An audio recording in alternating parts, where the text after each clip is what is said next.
이것은 방송이 아닙니다. 이 채널에는 주권 방송의 내부 전략 토론 내용이 거의 무삭제로 올라갑니다. 말 그대로 회의 내용이니 궁금하신 분들만 들으세요. 자, 오늘 소직 봉사 중심 회의합시다. 국내 문제하고 국제 문제 두 가지로 얘기를 좀 하면 좋겠는데, 드디어 정세균 국회의장이 나선 건가? 통일에 나선 건가?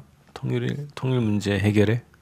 정세균 국회의장 원래 국회의장 할 때부터 남북 관계 관련해서 관심 많다 이런 얘기 돌지 않았어요? 남북 국회의담 얘기를 했었지 한번. 네. 그래서 초반부터 원래 개인적으로도 이렇게 남북 관계 관심이 많다 이런 얘기 좀 들렸었는데, 사실 이제 박근혜 정부 아래에서는 뭐 하고 싶어도 할 수 있는 게 없잖아요. 그렇지. 아니 그 요 전 국회의장이 정의회화잖아. 네. 그 새누리당 정 씨들이 주로 국회의장을 많이 하는구나. 근데 이 사람도 남북 교류의 역할을 한 사람이거든. 참여를 한 사람이거든. 근데 아무것도 못했잖아요. 국회의장 뭐 만남인가 국회회담 뭐 이런 얘기를 잠깐 하긴 했었어. 근데 결국 이제 테러 방지법을 통과시켰지.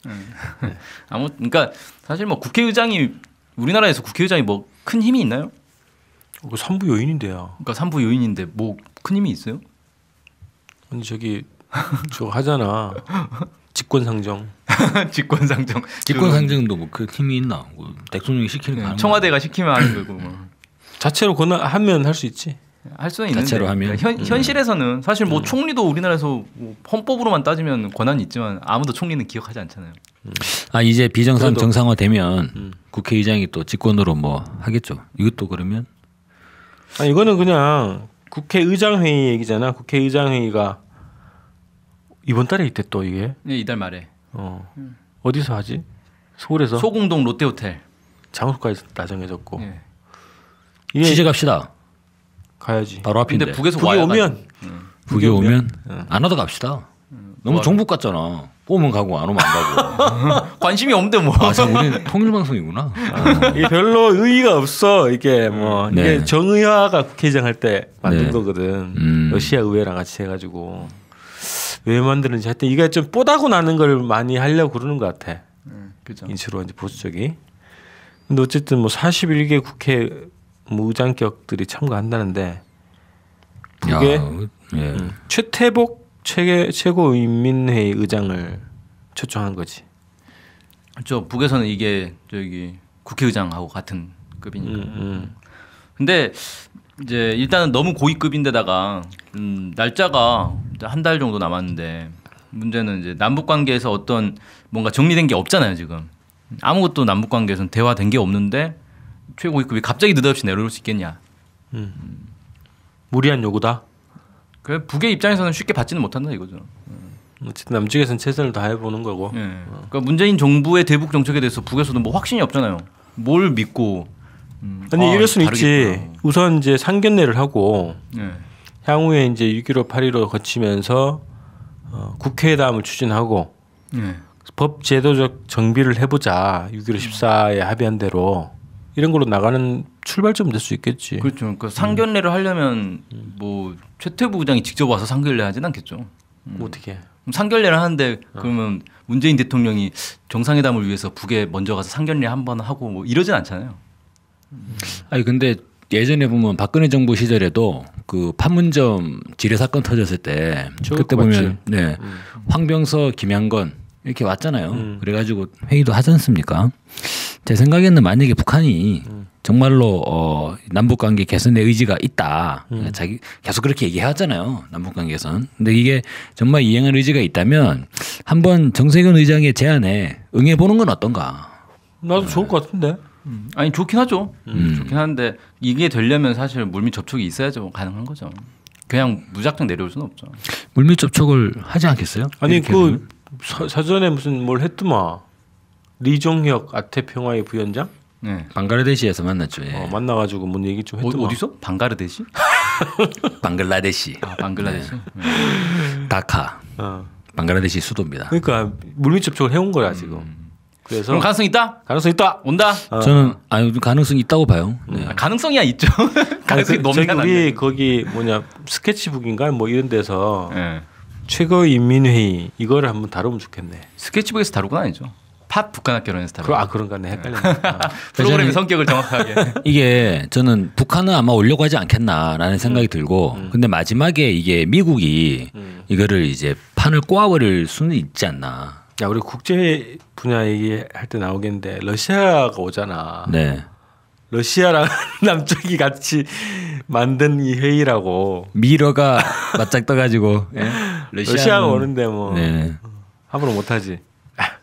그래서 저는 사실 만약에 이게 실현이 되면 북한의 최고인민회의 의장이 이를테면 문재인 정부 출범 근 한 2달도 안 돼가지고 만약에 남쪽에 내려오게 되면 실현된다면 그와 관련된 상당히 많은 이를테면 민간 교류라든가 여러 가지 신뢰 조치 그리고 정부 간 교류, 국회 간 교류 이런 것들이 일어날 거 아니에요, 당연히.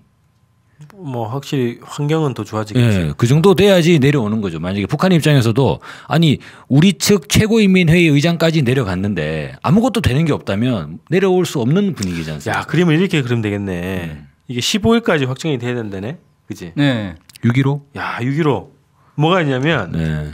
민간 교류가 지금 논의되고 있단 말이지. 공동 행사 가능성이 꽤 있던데요. 그치? 네. 개성이냐 평양이냐 네. 이런 논의가 되고 있다고. 지금 장소 문제가 정해지면 될 것 같아, 거의 분위기가. 아, 그럼 이거는 6.15 대회가 어찌 성사되느냐에 따라서 오케이, 사인 줄 수 있지. 네. 그러면 되겠네. 민간교를 딱 뚫고 6.15 정부 기념 자체 행사를 하는 거야.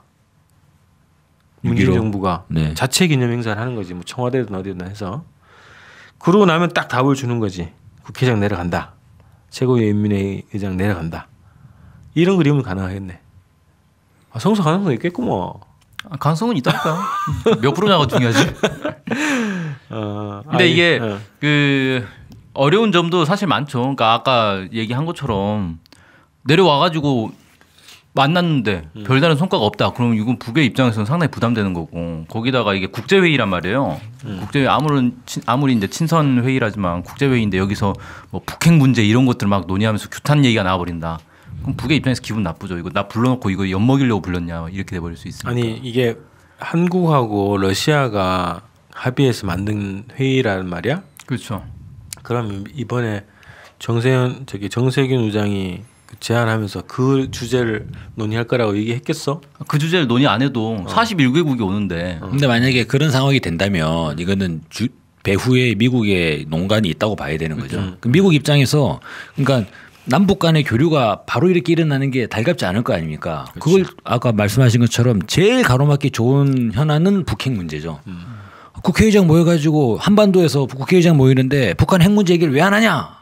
이런 식의 몇몇 나라에서 꺼내 들어버릴 수가 있다. 네. 갑자기. 그렇게 해버리면 상당히 좀 그리고 소공동 롯데호텔. 야 이거 또 어버이연합들이 막 몰려가가지고 뭐 북핵 폐기하라 뭐 이런 시위 해버릴 수 있는 거고. 소공동 롯데호텔 옛날에 아베가 위안부 합의 관련해서 와가지고 그때 아베가 자던 데 아니에요. 그랬네요. 네, 아무튼 그래가지고 왜 시민단체들이 거기 몰려가가지고 아침부터 진치고 아베 나오면 한바탕 하자고 막. 그 문제가 있겠네. 주제를 무슨 한반도의 평화 통일과 남북 관계 지지를 위한 국제선언 뭐 이런 거가 되면 몰라 너지? 그게 이제 위험한 거죠. 그런 주제를 다루는 게. 왜냐하면 한반도 평화, 북핵 폐기, 미사일 쏘지 마 이렇게 돼버릴 수 있으니까 그래. 논란이 돼버릴 수 있죠. 결국에는 가능성 확 떨어지네. 제가 원래 비관주의자입니다. 결국에는 저기 6.15 과정을 보면서 문재인 정부의 진위를 좀 파악할 수 있지 않겠나. 아니 이럴 수는 있어. 회의에 참가하지는 않고 네. 하루 일정으로 국회의장을 만나서 악수하고 남북 국회의담 성사를 합의를 해. 그리고 떠나가. 그러면 이 국제회의가 규탄하는 걸 얘기를 할 수 있겠어? 가능성이 다시 올라갔어. 그건 회의 참가는 아니고 그냥 어쨌든 회의 기간에 맞춰서 대표단을 파견할 가능성도 있죠. 근데 꼭 의장이 직접 올 가능성 전 낮다고 보고. 주요 인물 뭐 핵심 인물 중에 몇 명을. 자, 그래서 이게 속도가 굉장히 빠르잖아요. 남북관계 개선을 요구하는 이 정세도 빨리 돌아가고 또 문재인 정부의 지금 뭐 이렇게 야당들이 발목을 잡고 있긴 하지만 그래도 상당한 속도로 지금 자체로 할 수 있는 지침 뭐 이런 것들은 막 빨리 가고 있는 거 같거든. 그래서 남북관계도 6월달에 굉장히 중요한 시기구만. 6월달에 지금 벌써 민간 교류로는 6.15 행사가 있고 남북 공동 불교 법회 이런 것도 합의됐더만. 그래요? 속속 합의가 되고 있군요 이제. 그다음에 또 뭐가 있냐? 태권도 오잖아.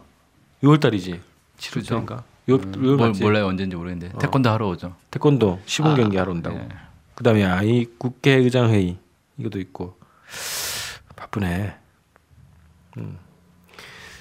자, 그다음 얘기 유승민 얘기를 하고 넘어가야겠는데 한동안 좀 우리가 봐줬지.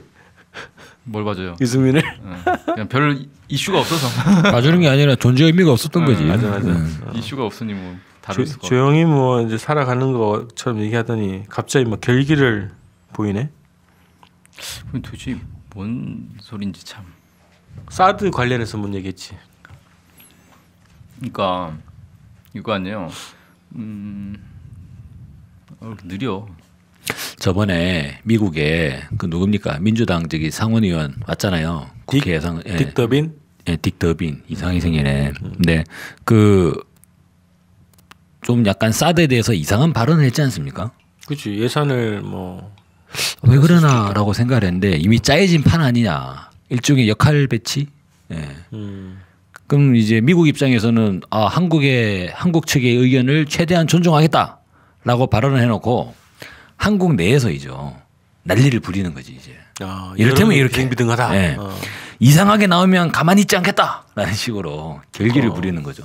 그것도 좀 추상적이요. 이게 그거네요. 그러니까 국회 비준을 추진하는 것과 관련해서 이런 문제로 이상하게 나오면 전 앞으로 가만히 있지 않겠다. 무기 하나 도입하는 걸 가지고 국회에서 비준하는 것은 한미동맹에서 볼 때 옳지 않다고 생각한다. 그러니까 국회 비준 추진하지 말라는 거네요. 그러니까 무기 도입하는데 국회 비준까지 받아야 되냐 이런 논리잖아. 그렇죠. 얘가 이 유승민이 사드를 모르는 거야 처음부터 그지? 아니면 알면서도 아니 이 사람은 그 박근혜 정부 시절에 여당에서 그러니까 새누리당에서 사드 반대할 때도 얘는 유일하게 사드 계속 찬성했던 애예요. 그러니까 사드에 대해 전문가라고 할 수 있죠. 대표적인 사드 전도사인데. 전도사지 전문가라고 이게 그냥 억지를 부리는 거잖아. 사드가 어떤 의미가 있는지 우리가 다 안단 말이야. 역학관계에서든 그렇죠. 또 기능에서든. 근데 다 알면서 그 궤변을 가지고 계속 주장을 하는 거란 말이야. 그렇지? 근데 모른다고 볼 수 없는 거죠. 알면서 이러는 거지. 전문가는 맞죠. 전문가가 아니라고 하는 건 아니에요. 네. 그럼 완전히 뭐냐 이게. 유승민이 이제 위스콘신 주립대에서 경제학 박사를 해가지고 박근혜의 경제 과외 교사 아닙니까? 그러니까 오늘날의 박근혜 대통령을 만든 사실상 숨어 있는 조력자가 유승민이라고. 근데 유승민이 사드에 대해서 과연 대체로 살펴보지도 않고 그냥 이를테면 자유한국당에 있는 다른 이 사람은 남재준이나 이런 사람들처럼 써주는 대로 읽고 그러는 사람은 아니라는 거죠. 이 사람 브레인이에요. 아니 자기 확신인데 이게 안 된다는 거 알면서도 억지를 부린다는 거야. 미국 논리를 가지고. 네. 그런 사람도 그럴 수는 있죠. 워낙에 미국 입장이 있으니까. 근데 얘는 진짜 나쁜 놈인 게 뭐냐면은 문재인 대통령이 사드는 국회에서 논의해야 된다. 국회 비준이 필요하다라고 주장을 하고 그걸로 대통령이 된 거 아니에요. 그러니까 국민들이 문재인 대통령 그 후보의 입장을 지지해 준 거란 말이에요. 또 압도적으로. 근데 그거 가지고 장난치지 말아라. 이건 뭐야? 국민들이 뭔 생각을 하든 여론이 어떻든 관심 없다 나는. 이건 한미 동맹 측면에서 무조건 밀어붙여야 한다. 그러니까 이 사람은 국민보다는 한미 동맹이 더 우위에 있는 거죠. 미국이 우위지 뭐 한미 동맹이 아니라. 그러니까 미국을 위해서는 국민의 뜻은 짓밟아도 된다. 이런 생각하고 있는 거 아니에요? 이거. 자 여러분. 달빛 기사란 여러분, 우리 문자 행동합시다. 누가 그 달빛 기사단 선동하나 했더니 여기였구나. 유승민 너무 지금 이게 과대 포장돼 있고 환상을 좀 만들었어요 언론에서, 그지? 근데 요즘 이상하지 않아요? 유승민 보면 예전부터 맨 처음에 불거졌던 건 이제 그 세월호 관련 대통령 시행령. 그래서 맞아. 국회법 개정안을 발의했잖아요. 합의해줬잖아. 이제 새누리당 원내대표 시절에. 근데 그때 잠깐 부각이 됐는데 그래서 박근혜한테 완전히 찍혔단 말이에요. 정치의 배신자고 이런 사람은 찍으면 안 된다라는 식으로. 그래서 완전히 왕따가 됐지 않습니까? 그런데 그 이후부터 이상하게 보면 그 이전만 하더라도 비주류 새누리당의 비주류에서는 김무성이 원탑이었다고. 근데 이상하게 계속적으로 김무성, 유승민 이렇게 대화가 나오다가 언제부터 시작해가지고 김무성 어디 갔어? 예, 네, 김무성은 사라지고 유승민이 대선 주자가 돼버렸어요 그냥. 야, 그 때문에 그 노룩 패스를 한 건가? 주목받고 싶어가지고. 아, 그 김무성 열받지? 좀 이상하지 않아요? 김무성 어디 갔어 진짜? 아, 유승민이 뭐 하던 사람인데 언제부터 갑자기 그 이를테면 비주류의 뭐 수장, 예, 중요 인물 이러다가 갑자기 대권 행보를 걷고 있는 유승민 의원 이런 얘기가 막 나오다가 갑자기 바른정당에서 이제 대선 주자가 돼버렸잖아요. 그러게. 좀 약간 이 개연성이 좀 애매하다. 이 사람이 어떤 지휘력을 가지고 있는가, 어떤 지도력을 가지고 있는지에 대한 부분이. 그럼 결국 어떻게 됐습니까? 바른정당의 그 국회의원 40명 이 정도도 좀 제대로 통제를 못 해가지고 중간에 이 사람들 막 우린 자유한국당 갈란다 이러고 또 바른정당 내에서 어땠습니까? 막 유승민 사퇴해라 이런 의견도 막 나오고 제대로 통제도 못하는 이런 상황을 빚었잖아요. 유승민. 보통 보수는 그러면 사퇴하는데 사퇴를 안 했단 말이야지. 그래서 이 사람이 뭔가 조직력이라든가 이런 사람들을 끌고 가는 지휘력이 얼마나 있는가라는 게 좀 애매한 거죠. 그런데 어떻게 이런 사람이 바른정당의 수장급의 그런 이제 대선 주자로 된다는 게 저는 약간 좀 이해가 잘 안 가는 거죠. 자, 미국에 충성하고 있고 결국에 뒤에 백이 있다. 유승민 뒤에 백이 있다 이거. 댓글 재밌네요. 이 뉴스에 달린 공기업 신사라도 사드 없인 못 사는 남자, 사드 찬양 전문가, 사드 설치 한마디에 힘 불끈 솟는 남자, 사드 누가 말했나 내가 말했지. 트럼프도 손이 오글거려 사드를 설치할 수 없는 남자, 하늘에서 사드 설치하라고 내려보낸 남자, 정치계의 전쟁광, 사드 때문에 아침에 눈을 뜨고 사드 꿈만 꾸는 사나이, 정치하다가 사드 때문에 나라 망치는 남자. 자, 그래서 유승민에 대한 일말의 환상도 다 깨야 된다. 이런 거지. 그 댓글은 정말 정확한 것 같다. 하늘에서 사드 배치하라고 내려보낸 남자가 아니라 워싱턴에서 사드 배치하라고 내려보낸 남자 같은. 그렇지. 사드 매니아. 그리고 거기에 억지로 끼어들려고 하는 조원진이라는 인물도 있고. 자, 유승민의 본색이 잠깐 가려져서 홍준표가 워낙 막말을 막 하고 다녀가지고, 그지? 근데 둘은 본질적으로 같은 거죠. 같지. 둘 다 본질적으로 똑같은 얘기를 하는데 홍준표는 그렇게 나쁜 얘기를 기분 나쁘게 하는 거고 유승민은 똑같이 나쁜 얘기인데 그냥 기분 좋게 하는 거예요. 신사적으로? 네, 신사적으로. 근데 왜 나는 반대로 느껴지지? 홍준표 얘기가 더 시원시원하고 좋던데 기분이. 아니 이제 홍준표도 귀국했더만. 네. 어디 나갔어요? 미국 갔다 왔잖아. 아 미국 갔다 왔어요? 왜 미국만 갔다 오지? 뭔가 코치를 바꿔 왔겠네 이제? 뭔가 결기를 보이던데. 김무성은 저기 일본 갔다 왔잖아요. 그렇지. 모국을 다녀왔고. 미국 가서 코치 받고 일본 가서 코치 받고. 그래서 이제 그 홍준표와 유승민의 장외 도전이 다시 시작된다 이런 거지. 사드 관련해서 협공을 할 거다. 그리고 국민의당을 자꾸 긁어서 자기한테 견인시키려고 할 거다. 쌍끌이 여선으로 할 거다. 이게 다 야당 때문이지. 요즘에 유행이 그렇더만. 근데 유승민이 지금 바른정당에서는 아무것도 아니잖아요. 그냥 일개 국회의원이죠. 그렇지. 상징 맡고 있는 거 없잖아요. 그렇지. 대체로 이제 대선에서 참패를 하면 사실 뭐 할 수 있는 게 없죠. 그냥 가만히 있어야지. 야, 근데 홍준표랑 유승민은 뭐 할 것 같은데 대안이 없어서. 뒤에 백이 있으면 하겠죠. 그렇지. 그러니까 만약에 뭔가를 한다면 이거는 뒤에 백이 있는 거라니까. 유승민 그래도 이번 대선에서 성공한 거 아닌가? 심상정을 이겼잖아. 아니죠.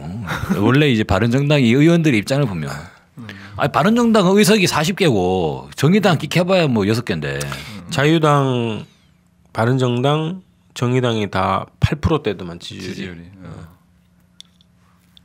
8% 참. 할만하지. 자, 유승민에 대한 환상을 깹시다. 자, 꽝꽝꽝.